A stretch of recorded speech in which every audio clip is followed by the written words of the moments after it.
പല മാതാപിതാക്കളുടെയും ഉറക്കം കെടുത്തുന്ന, അവർ വല്ലാതെ ബുദ്ധിമുട്ടിലേക്ക് സങ്കടത്തിലേക്ക് ആഴ്ത്തുന്ന ഒരു പ്രയാസമാണ് തൻ്റെ പ്രിയപ്പെട്ട മക്കൾക്ക് പനി പോലത്തെ നിത്യമായിട്ടുള്ള രോഗം സംഭവിക്കുക.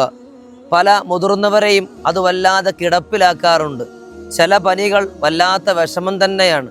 യാ അല്ലാ, പനികൾ മാറാൻ മഹാത്മാക്കൾ പഠിപ്പിച്ച മനോഹരമായ ചില ദിക്റുകളുണ്ട്. ഏതൊക്കെയാണ്? നമുക്കത് പഠിക്കാം. ആദ്യം സൂറത്തുൽ ഇഖ്ലാസ് ഒരു 3 പ്രാവശ്യം ചൊല്ലുക. പിന്നെ മുഅവ്വിദത്തൈനി, അതായത് ഫലക്കും നാസും ഓരോ തവണ ചൊല്ലുക. അതിനുശേഷം ഈ ദിക്ർ പതിവാക്കുക. അല്ലാഹു തആല പരിപൂർണമായ ശിഫ നൽകട്ടെ.